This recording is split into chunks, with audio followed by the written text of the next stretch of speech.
Hey everyone, welcome back to City Hall. It's Mayor Aftab Pureval. We are talking about our budget, and specifically we're talking about our bold $7 million investment into high-tech manufacturing. We've got two experts who are leading the charge on this strategy to talk us through why it's so important and what it means for the city of Cincinnati.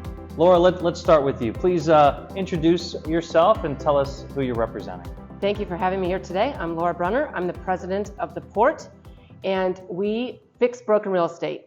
Our mission is to bring our real estate, our precious real estate, to its highest and best use to deliver the most to our citizens and back to the municipalities. And Kim, welcome to City Hall.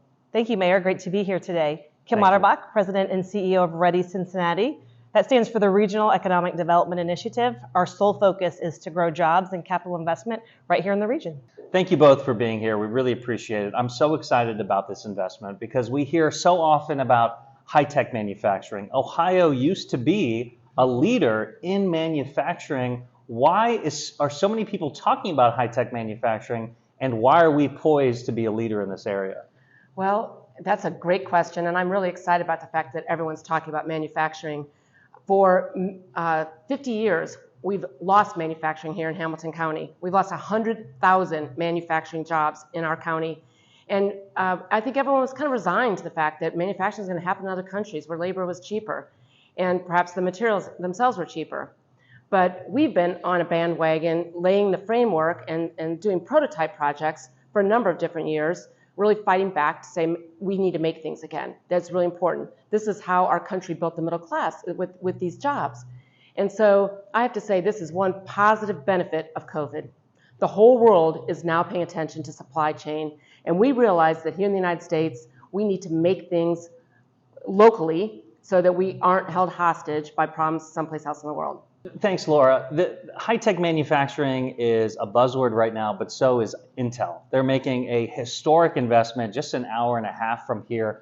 How will the $7 million in site readiness, how will this strategy dovetail with this historic investment and really catalyze our growth as a community? It's an excellent question. Listening to Laura talk about the resurgence of advanced manufacturing, what we do really well at REDI is to go out globally and look for companies that need a presence, particularly in the Midwest, that new Silicon heartland, if you will. How do we attract them here and grow them? Our biggest challenge has been a site. Where do we put them, particularly within the city of Cincinnati? So making this historic investment allows REDI to do what it does well, which is to attract the global attention of companies, bring them to the city, which we know will be a key location for them, and now find the perfect spot for them to grow. What I'm really excited about this investment is that we are specifically funding a strategy rather than funding a project. I think that's really innovative and hopefully will empower you to drive real results for our community.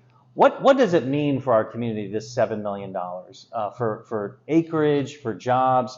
How will this make a difference? Well, it really is catalytic because you're the first money in. And I estimate that I'll be able to raise 6 to 7 times as much from other sources. So having your commitment matters a lot. It matters a lot to others in our region, but it's going to matter a lot when I go out nationally looking for funds as well, to know that the city supports us so much. So that's the first thing. The next thing is that we estimate that the $7 million with the kind of leverage I talked about would be equivalent to maybe 70 acres of land. And what we've also done is set really high standards using data from REDI about what advanced manufacturing can produce. So we're going to have metrics that say we want 16 jobs per acre. That's our target. They won't all be at that level. We want 16 jobs per acre, and we want an average salary of $65,000. Keep in mind that 50% of those jobs don't require college education, which circles back to my comment about the relevance for building, in our case, rebuilding our middle class. So I estimate that their payback to the city, once we have these new businesses in place, that there'll be a 4-year return on your investment. The earnings tax will pay your money back in 4 years. Now you have to wait before those 4 years start because we got a little work to do, but there is going to be a significant payback.